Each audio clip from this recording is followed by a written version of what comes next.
Hello everyone. Targeted judiciary channel पे आप सभी का स्वागत है। आज की इस वीडियो में हम चैप्टर 3 स्टार्ट करेंगे जेजे एक्ट का। तो जेजे एक्ट जो है जुवेनाइल जस्टिस एक्ट, उसका बेयर एक्ट हम रीड कर रहे हैं।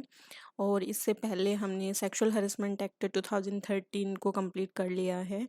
और जेजे एक्ट का chapter first and chapter second हम कंप्लीट कर चुके हैं। आज हम चैप्टर जो 3 है उसको स्टार्ट करेंगे। और चैप्टर 3 में बहुत ही इम्पोर्टेंट यहाँ पे सेक्शंस गिवन हैं जो कि प्रीलिम्स और मेंस दोनों के हिसाब से काफ़ी इम्पोर्टेंट हैं। यहाँ जो चैप्टर 3 है ये कवर करता है सेक्शन 4 से लेके सेक्शन 9 तक। तो स्टार्ट करते हैं इसको। इसकी हेडिंग है जुवेनाइल जस्टिस बोर्ड।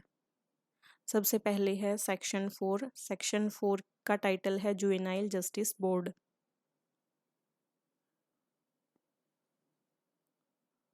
देखते हैं इसको।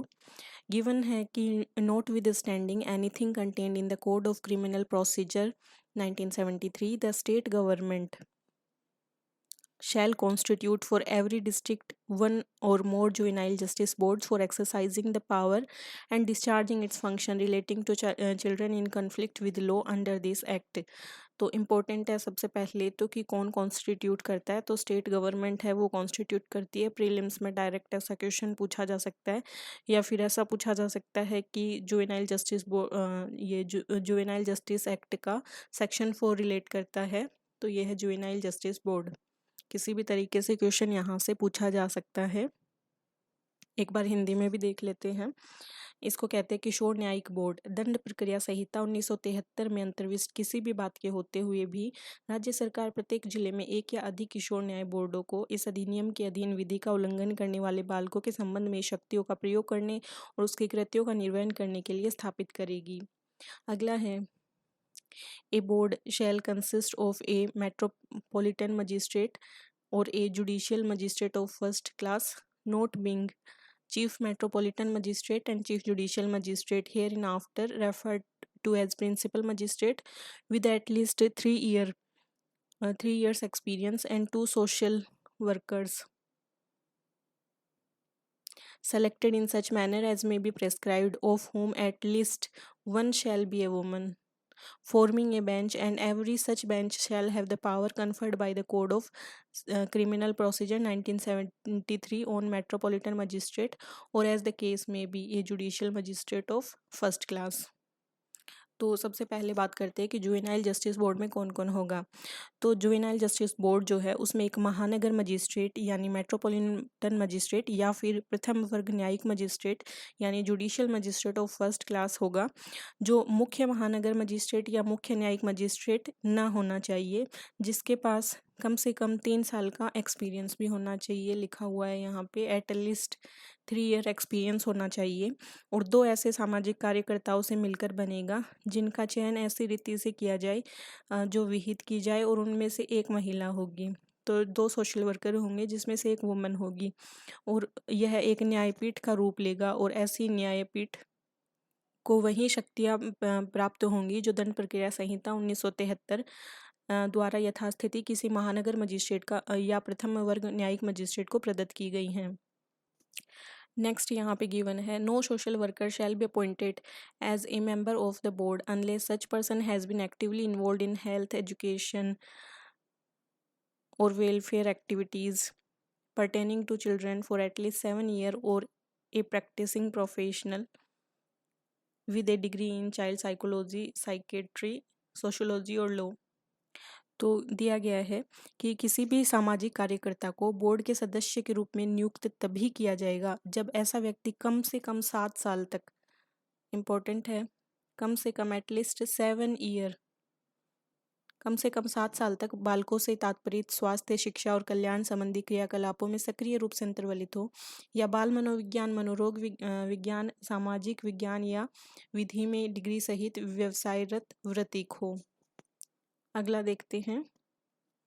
इसके अलावा no person shall be eligible for selection as a member of the board. इसके अलावा ऐसा व्यक्ति बोर्ड के मेंबर होने लायक नहीं होगा। कौन नहीं होगा?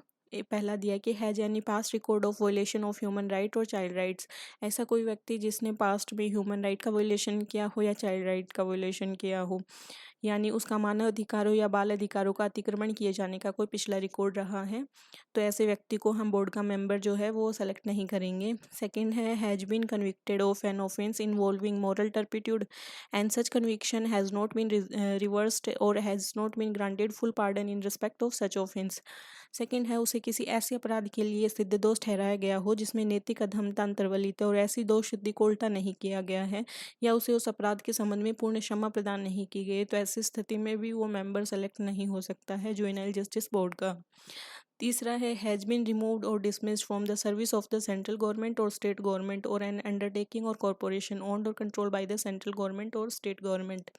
तीसरा है कि उसे केंद्रीय सरकार या राज्य सरकार के द्वारा या केंद्रीय सरकार या राज्य सरकार के स्वामित्वाधीन या नियंत्रणाधीन किसी उपक्रम या निगम की सेवा से हटा दिया गया हो या पदच्युत कर दिया गया हो। तो कोई ना कोई रीजन रहा होगा इसलिए उसको हटाया गया है, तो ऐसा व्यक्ति भी मेंबर ऑफ द बोर्ड नहीं बन सकता जे बोर्ड का। अगला है has ever indulge in child abuse और एम्प्लॉयमेंट ऑफ चाइल्ड लेबर और any other वोलेशन of human right और इमोरल एक्ट। इसके अलावा ऐसा व्यक्ति जो चाइल्ड अब्यूज़ में इन्वॉल्व रहा हो, चाइल्ड लेबर से रिलेटेड एम्प्लॉयमेंट और चाइल्ड लेबर से रिलेटेड काम में इन्वॉल्व रहा हो, या फिर ह्यूमन राइट्स के वोलेशन उसने किया हो, या कोई इमोरल एक्ट किया हो, तो ऐसे व्यक्ति को बच्चों के लिए जो बोर्ड बन रहा है उसमें तो नहीं रख सकते, इसलिए उसको यहाँ पे मेंबर ऑफ द बोर्ड में शामिल नहीं किया जाएगा।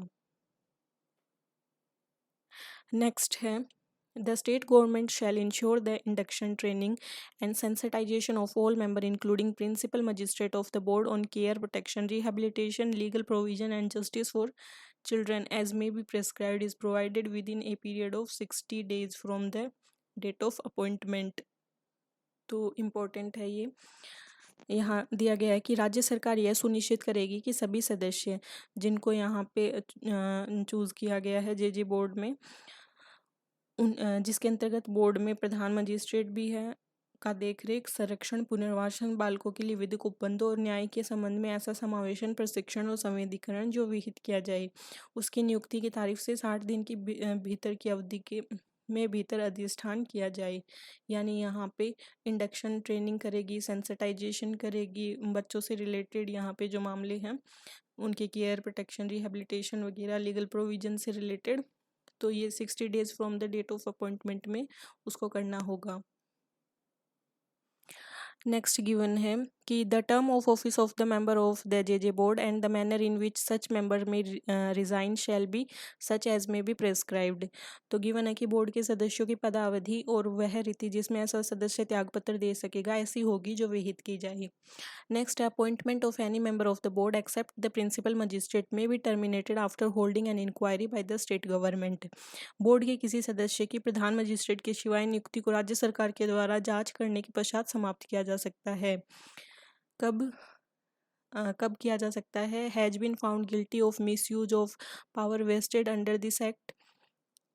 इस अधिनियम के अधीन निहित की गई शक्ति के दुरुपयोग का दोषी पाया जाता है, या fails to attend the proceeding of the board consequently for 3 months without any valid reason, या फिर बोर्ड की कार्रवाइयों में बिना किसी विधिमान्य कारण के 3 महीने तक भाग लेने में असफल रहता है।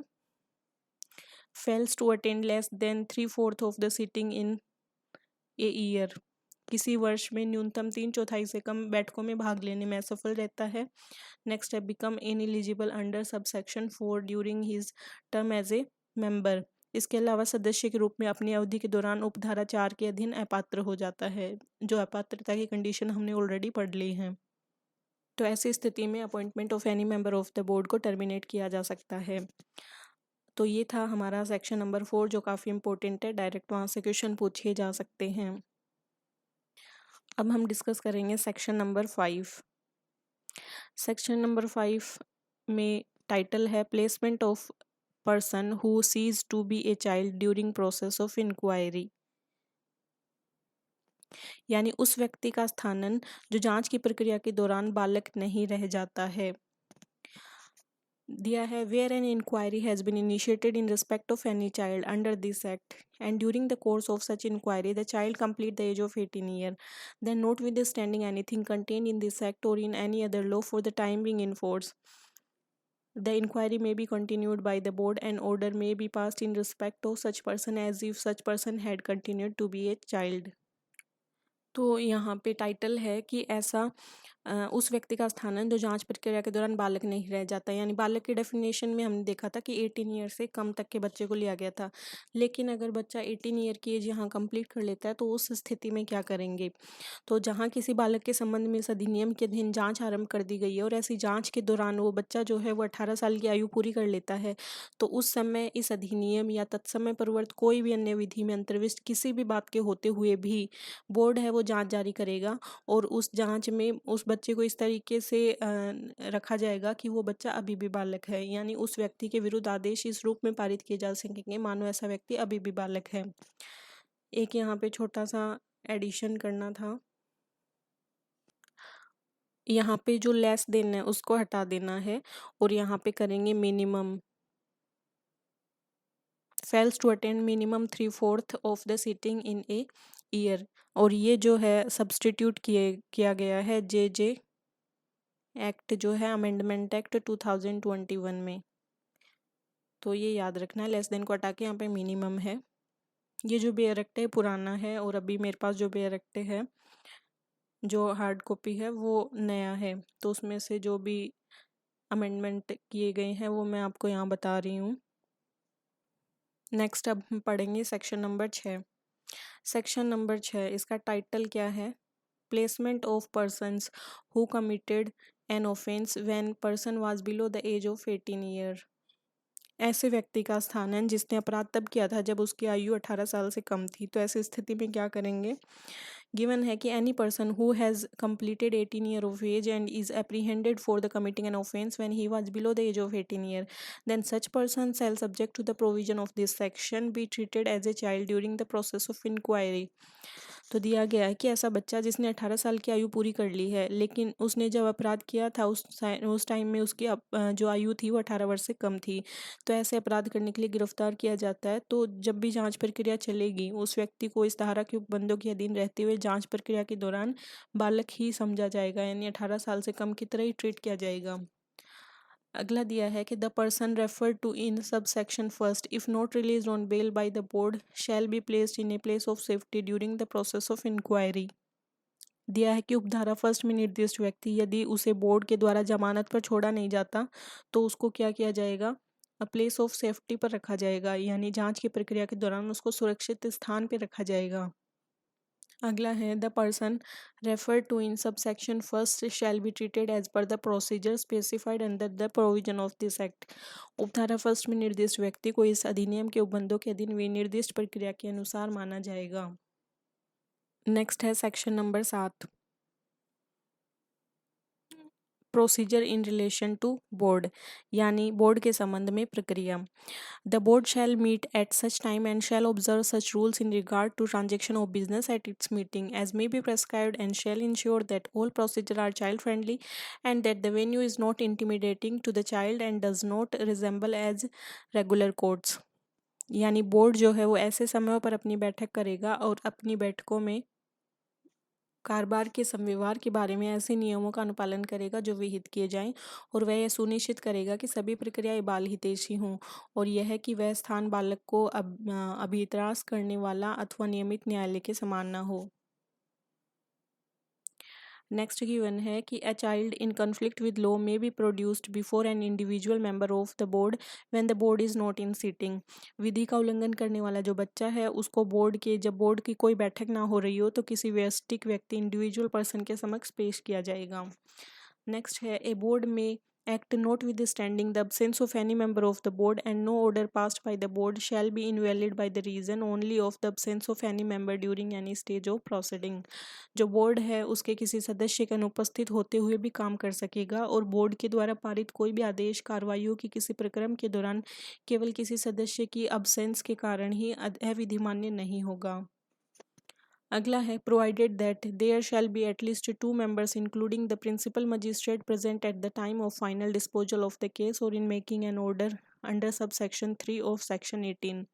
यानी मामले के अंतिम निपटारे के टाइम में धारा 18 की उपधारा 3 के अधीन कोई आदेश करने में कम से कम 2 सदस्य होंगे, जिसके अंतर्गत प्रधान मजिस्ट्रेट भी है, उपस्थित होने चाहिए। नेक्स्ट है in the event of any difference of opinion among the member of the board in the अंतरिम और final disposal the opinion of the majority shall prevail but where there is no such majority the opinion of the principal magistrate shall prevail. Board के सदस्यों के बीच में अंतरिम या अंतिम निपटारे में कोई मतभेद होने की दशा में बहुमत की राय अभिभावी होगी, किंतु जहां ऐसा कोई बहुमत नहीं है वहां प्रधान मजिस्ट्रेट की राय अभिभावी होगी। अगला है section number 8, very important for mains. तो सेक्शन 8 है, ये काफ़ी इंपॉर्टेंट है क्योंकि इसमें दिए गए हैं power, functions and responsibility of the JJ board. पहला दिया है कि notwithstanding anything contained in any other law for the time being in force but save as otherwise expressly provided in this act the board constituted for any district shall have the power to deal exclusively with all the proceeding under this act relating to children in conflict with law in the area of jurisdiction of such board। तत्समय परवर्त किसी अन्य विधि में अंतर्विष्ट किसी भी बात के होते हुए भी और इस अधिनियम में जैसा अन्यथा उपबंधित है उसके सिवाय किसी जिले के लिए गठित बोर्ड को विधि का उल्लंघन करने वाले बच्चों के संबंध में इस अधिनियम के अधीन उस बोर्ड के अधिकारिता क्षेत्र में उसके जुरिडिक्शन में सभी कार्रवाई को अनन्य रूप से निपटाने की शक्ति होगी। यानी वो जुरिडिक्शन है उसमें जितने भी यहाँ पे मामले हैं उनको यहाँ पे निपटान की शक्ति प्राप्त होगी जेजे बोर्ड को। अगला है the power conferred on the board by or under this act may also be exercised by the high court and the children's court when the proceeding come before them under section 19 or in appeal revision or otherwise।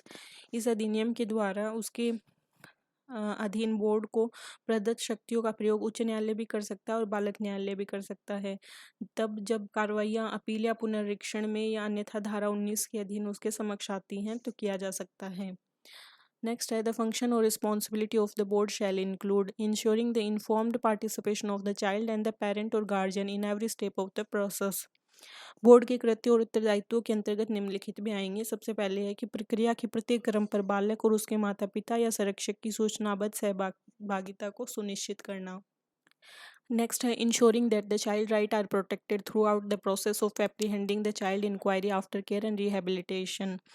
प्रक्रिया के यहाँ पे सुनिश्चित करना कि बालक के अधिकारों की बालक की गिरफ्तारी, जांच, पश्चातवर्ती देखरेख और पुनर्वासन की संपूर्ण प्रक्रिया के दौरान सुरक्षा की जाए। Ensuring availability of legal aid for the child through the legal service institution. विधिक सेवा संस्थाओं के माध्यम से बालक के लिए विधिक सहायता की उपलब्धता सुनिश्चित करना। नेक्स्ट है wherever necessary the board shall provide an interpreter or translator having such qualification, experience and on payment of such fee as may be prescribed to the child if he fails to understand the language used in the proceedings।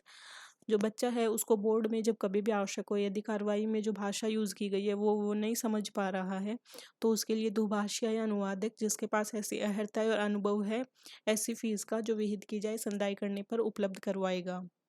अगला है directing the probation officer और in case of probation officer is not available to the child welfare officer और social worker to undertake a social investigation into the case and submit a social investigation report within a period of 15 days from the date of the first production before the board to ascertain the circumstances in which the alleged offence was committed। दिया है कि परिवीक्षा अधिकारी या यदि परिवीक्षा अधिकारी उपलब्ध नहीं है तो बाल कल्याण अधिकारी या किसी सामाजिक कार्यकर्ता को मामले का सामाजिक अन्वेषण करने और सामाजिक अन्वेषण रिपोर्ट उन परिस्थितियों का निश्चित करने के लिए जिनमें अभिकथित अपराध किया गया था उसके बोर्ड के समक्ष प्रथम बार पेश किए जाने की तारीख से 15 दिन की अवधि के भीतर प्रस्तुत करने का निर्देश देना। अगला है adjudicate and dispose of cases of children in conflict with law in accordance with the process of inquiry specified in section 14। विधि का उल्लंघन करने वाले बालकों के मामलों का धारा 14 में भी निर्दिष्ट जांच की प्रक्रिया के अनुसार न्याय निर्णय और निपटारा करना। अगला है transferring to the committee matter concerning the child alleged to be in conflict with law stated to be in need of care and protection at any age, thereby recognizing that a child in conflict with law can also be a child in need of care simultaneously and there is a need for committee and the board to be both involved। विधि का उल्लंघन करने के अभिकथित बालकों से जिनके बारे में कथन किया गया है कि इसे प्रक्रम पर देखरेख और संरक्षण की आवश्यकता है। संबंधित मामलों को उसके द्वारा इस बात को मानते हुए भी कि विधि का उल्लंघन करने वाला बच्चा तत्समय देखरेख की आवश्यकता वाला बच्चा भी हो सकता है, यानी जो बच्चा a child in conflict with law है वो child in need of care and protection भी हो सकता है। समिति और बोर्ड दोनों के उसमें अंतर्वलित होने की आवश्यकता है और समिति को अंतरित करना। नेक्स्ट है disposing of the matter and passing a final order that the include an individual care plan for child's rehabilitation including follow up by the probation officer और the district child protection unit और member of the non governmental organisation as may be required. मामले का निपटारा करना और अंतिम आदेश पारित करना, जिसके अंतर्गत बालक के पुनर्वास के लिए व्यवस्थित देखरेख योजना भी है, जिसके अंतर्गत परिवीक्षा अधिकारी या जिला बालक संरक्षण एकक या किसी गैर सरकारी संगठन के सदस्य के द्वारा ऐसी अनुवृत्ति कार्रवाइयाँ भी हैं जो अपेक्षित हों। नेक्स्ट है conducting inquiry for declaring fit persons regarding care of children in conflict with law. विधि का उल्लंघन करने वाले बालकों की देखरेख के बारे में योग्य व्यक्ति को घोषित करने के लिए जांच करना। इसके अलावा है conducting at least one inspection visit every month of the residential facility for children in conflict with law and recommend action for improvement in quality of services to the district child protection unit and the state government. विधि का उल्लंघन करने वाले किसी बालक के विरुद्ध इस अधिनियम या तत्समय प्रवर्त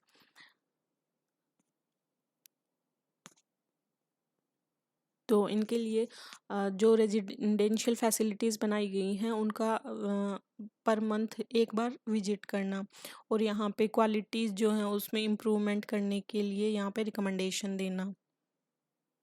अगला है order the police for registration of first information report for offences committed against any child in conflict with law under this act और any other law for the time being in force on a complaint made in this regard. विधि का उल्लंघन करने वाले किसी बच्चे के विरुद्ध इस अधिनियम या तत्समय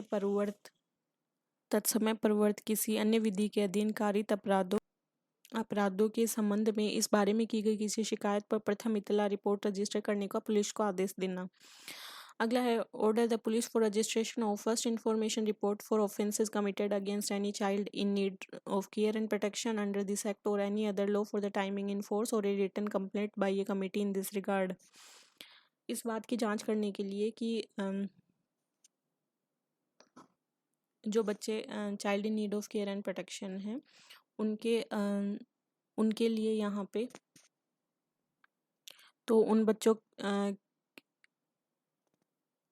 any child in need of care and protection तो उनके खिलाफ अगर कोई ऑफेंस कमिटेड हुआ है तो उसके बारे में पुलिस को यहाँ पे ऑर्डर देना for registration of first information report. Next है conducting regular inspection of jails means meant for adult to check if any child is lodged in such jail and take immediate measure for transfer of such a child to the observation home। इस बात की जांच करने के लिए कि क्या भी वयस्कों के लिए बनी हुई जेल में कोई बच्चा भी रखा गया है, उन जेलों को नियमित निरीक्षण करना और अगर ऐसा बच्चा रखा गया है तो उस बच्चे को यथास्थिति संप्रेषण गृह या सुरक्षित स्थान में स्थानांतरित करने के लिए तत्काल उपाय करना। नेक्स्ट है any other function as may be prescribed, कोई अन्य कृत्य जो विहित किया जाए। तो ये सब थे जे एक्ट के पावर एंड फंक्शंस। तो सेक्शन 8 काफ़ी इम्पोर्टेंट है। अब नेक्स्ट है सेक्शन 9। सेक्शन 9 जो है इसका टाइटल है procedure to be followed by magistrate who has not been empowered under this act. ऐसे मजिस्ट्रेट द्वारा अनुसरित की जाने वाली प्रक्रिया जिसे इस अधिनियम के अधीन सशक्त नहीं किया गया है। When a magistrate not empowered to exercise the power of the board under this act is of the opinion that the person alleged to have committed the offence and brought before him is a child, he shall without any delay record such opinion and forward the child immediately along with the record of such proceeding to the board having jurisdiction। तो जब किसी ऐसे magistrate की जो इस अधिनियम के अधीन बोर्ड की शक्तियों का प्रयोग करने के लिए सशक्त नहीं है, यह राय है कि वह व्यक्ति जिसके बारे में अभी कथन किया गया कि उसने अपराध किया है और उसके समक्ष लाया गया है और वो अगर कोई बच्चा है तो ऐसी राय को अविलंब अभिलेखबद्ध करेगा और उस बच्चे को तत्काल ऐसी कार्रवाइयों के अभिलेख के साथ कार्रवाइयों पर अधिकारिता रखने वाले बोर्ड को भेजेगा, यानी जे बोर्ड को भेजेगा। Next, in case of a person alleged to have committed an offense, claims before a court other than a board that the person is a child or was a child on the date of commission of the offense, or if the court itself is of the opinion that the person was a child on the date of commission of the offense, the said court shall make an inquiry, take such evidence as may be necessary, but not on an affidavit to determine the age of such person, and shall record a finding on the matter stating the age of person as nearly as may be. यानी यदि वह व्यक्ति जिसके बारे में अभी कथित किया गया कि उसने अपराध किया है, बोर्ड से भिन्न किसी न्यायालय के समक्ष यह दावा करना है कि वह व्यक्ति बालक है या अपराध के लिए किए जाने की तारीख को बालक था, यदि न्यायालय की स्वयं की यह राय है कि वह व्यक्ति अपराध के किए जाने की तारीख को बालक था, तो उक्त न्यायालय उस व्यक्ति की आयु की अवधारणा करने के लिए ऐसी जांच करेगा, ऐसा साक्ष्य लेगा जो आवश्यक हो, किंतु शपथ पत्र नहीं, और उस व्यक्ति की यथासंभव निकटतम आयु का कथन करते हुए मामले की निष्कर्ष अभिलिखित करेगा। Provided that such a claim may be raised before any court and it shall be recognized at any stage even after final disposal of the case, and such a claim shall be determined in accordance with the provision contained in this act and the rules made thereunder, even if the person has ceased to be a child on or before the date of commencement of this act. यानी परंतु ऐसा कोई दावा किसी न्यायालय के समक्ष किया जा सकेगा और उसको किसी भी प्रकरण पर मामले का अंतिम निपटारा है जाने के पश्चात भी स्वीकार किया जाएगा, और उस दावे का अवधारण इस अधिनियम और उसके अधीन बनाए गए नियमों में अंतर्विष्ट उपबंधों के अनुसार किया जाएगा, भले ही वह व्यक्ति इस अधिनियम के प्रारंभ की तारीख को या उससे पूर्व बालक न रह गया हो, यानी उसने 18 ईयर की एज कंप्लीट कर ली हो। नेक्स्ट है, if the court find that a person has committed an offence and was a child on the date of commission of such offence, it shall forward the child to the board for passing appropriate orders, and sentence, if any passed by the court, shall be deemed to have no effect. तो यदि न्यायालय का यह निष्कर्ष है कि किसी व्यक्ति ने अपराध किया है तो वैसे अपराध के किए जाने की तारीख तक बालक था, तो वह उस बालक को बोर्ड के पास समुचित आदेश पारित करने के लिए भेजेगा, और न्यायालय के द्वारा पारित दंडादेश के यदि कोई हो तो उसके बारे में यह समझा जाएगा कि उसका कोई प्रभाव नहीं है, यानी जे बोर्ड के पास यहाँ पावर होगी, जे बोर्ड के पास यहाँ भेजा जाएगा। अगला है, in case of a person under this section is required to be kept in protective custody while the person's claim of being child is being inquired into, such person may be placed in the intervening period in place of safety. यदि इस धारा के अधीन किसी व्यक्ति को जब उस व्यक्ति के बालक होने के दावे की जांच की जा रही है सुरक्षात्मक अभिरक्षा में रखा जाना अपेक्षित है, तो उस व्यक्ति को संतकालीन अवधि में सुरक्षित स्थान में रखा जा सकेगा, यानी उस बच्चे के वो जो भी बच्चा है conflict children in conflict with law, उसके बारे में ये पता लगाया जा रहा है कि वो एक चाइल्ड है, यानी उसकी एज 18 साल से कम है, तो इतने वक्त में उसको प्लेस ऑफ सेफ्टी में रखा जाएगा। तो ये हमने कंप्लीट किया चैप्टर नंबर 3, जिसमें कि सेक्शन 5 से सेक्शन 9 तक हमने कंप्लीट किया है। हमारे नेक्स्ट वीडियो में हम चैप्टर 4 से स्टार्ट करेंगे। So keep watching and keep sharing. Thank you so much. Have a nice day.